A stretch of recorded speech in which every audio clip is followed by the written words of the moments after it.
Hello, Trinity family. I trust you're doing well, and I trust that you're able to see the blessings that God has for us, even in the midst of what we've been experiencing.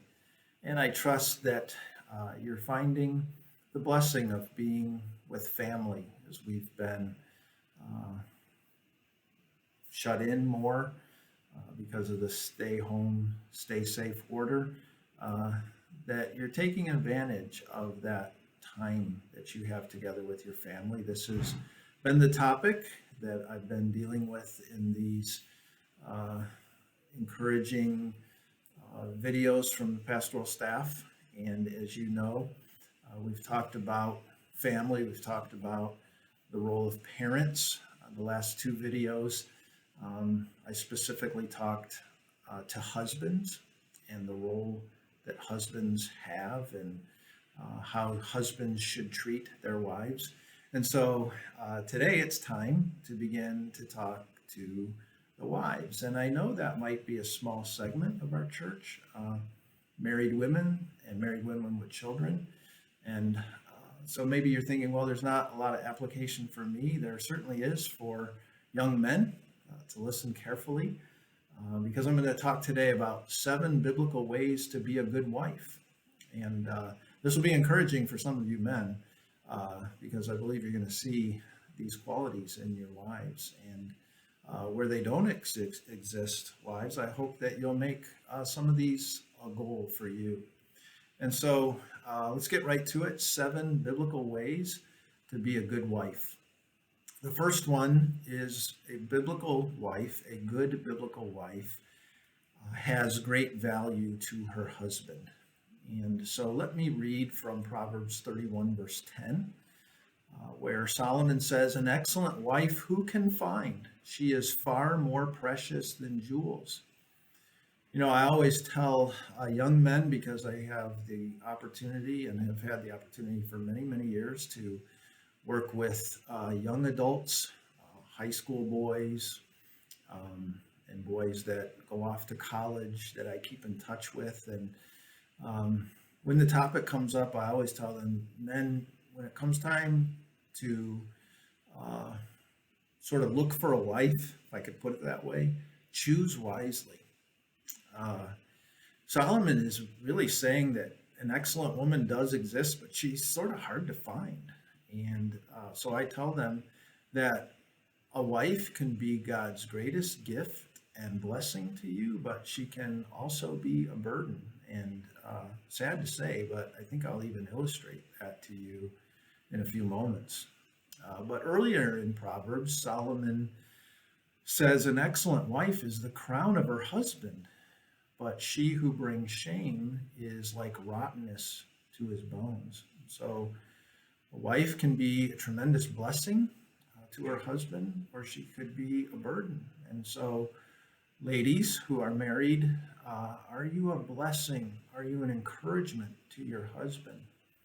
Are you a good wife? And I think of Boaz when he was talking with Ruth, and he said to her that all the townsmen knew that she was a worthy woman. What an excellent testimony Ruth had. She was a woman of excellence, is what Boaz was saying. And so, how about you? Are you striving to be an excellent wife to your husband? This should be a goal, just as husbands should strive more and more to express love for their wives and to be loving leaders. Number 2, a good wife has the trust of her husband. And so still in Proverbs 31, the next verse, verse 11, Solomon says, "The heart of her husband trusts in her, and he will have no lack of gain." So he has no need to have jealous guard over her. I think that isn't really the concentration of this current context, but in plenty of places earlier in Proverbs, who Solomon is talking to his son, he's talking about a woman that is not virtuous. And so I think that's part of this application, that If you are a good wife, your husband will have no reason to have some kind of jealous guard over you. But the immediate context here really is that he has no worry that she'll waste the family assets. She is loyal to her husband and has a careful watch over their finances and their wealth. And I said I would illustrate, and unfortunately, this is a negative illustration, but I have a friend that goes way back in my early ministry days. He was a teacher for me in Michigan, and I would say best teacher I ever had. He was an excellent teacher in many, many ways. But he had a difficulty with his wife, and that is that she was out of control in spending to the point where she racked up over $20,000 of credit card debt. And this man would come to me about every year when it was about time to sign a contract, and he would say, Rob, I don't know if I can keep doing this. He said, my salary versus my expenses and the debt that we have as a family, I think I'm going to have to look for other employment. And so because he was such a good teacher and I wanted to keep him, I tried to counsel him through that. I tried to give him good advice as to what he should do. And one of those was that I said, because she managed the checkbook and the finances and the credit cards, and I told him, I said, you need to take control over that, and you need to lovingly help your wife to understand what's happening in your home. I certainly have not put myself up as any kind of example in these videos, but I will compliment my wife, who I see as the opposite of what I just illustrated. In fact, one of the things that I once told Dana, I said, you are the most frugal person that I know. And Dana looked at me, and in all sincerity, she said, that's the best compliment you have ever given to me. I'm thankful for a wife that believes that's the best compliment that I have ever given to her. It caught me funny at first because I have complimented my wife. I've complimented her appearance. I've complimented her character. But her being careful with money in our home has been an important thing to her. And I'm thankful for a wife that's managed those things well. So to be a good wife, husband needs to be able to trust her in many ways, but especially in this area. And then number 3, a good wife is submissive to her husband's headship, his leadership. So now I'll go to a New Testament passage, 1 Peter chapter 3 and verse 1. Peter says, likewise, wives, be subject to your own husbands. And although a wife is an advisor over decision making and in other leadership matters, she supports the headship of her husband, and she does not undermine him in any way.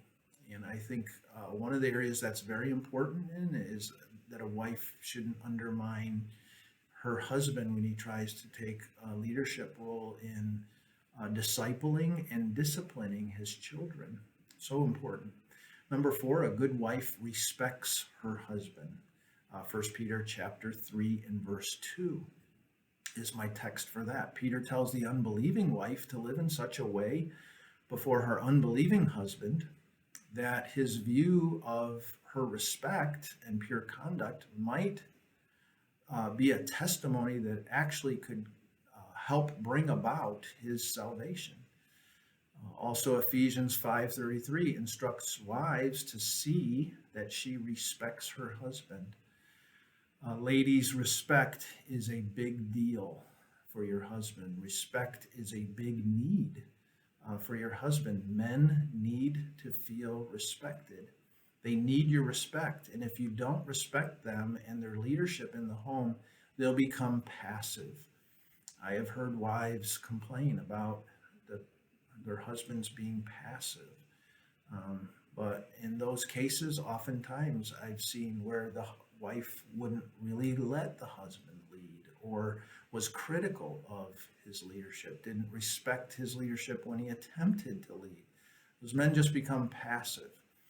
And in fact, on this matter of respect, I would go so far as to suggest that moms be very careful to respect their sons when they're transitioning from adolescence to manhood. It's very important.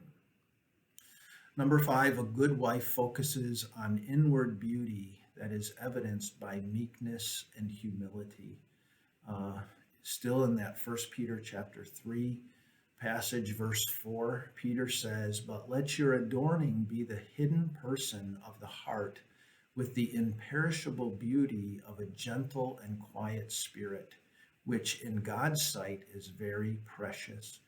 And so a good wife is quiet in spirit, which describes the character of her actions and reactions to her husband, to others, and to God. A woman who is gentle and quiet in spirit, who has good character.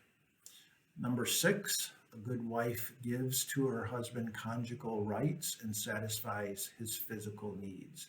1 Corinthians 7, 2-5. I mentioned this with the husbands, but this is so important as well for the wives, that she satisfies her husband in that physical way.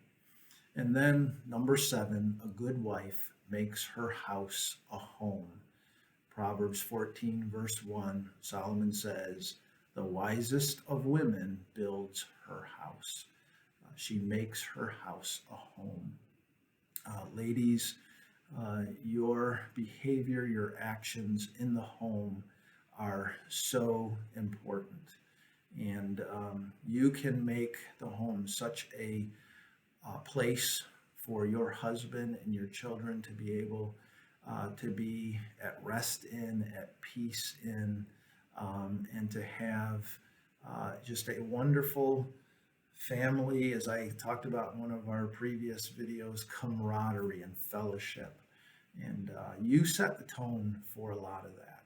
And so those 7 things for a wife to be a good wife, and I hope you find that helpful for today.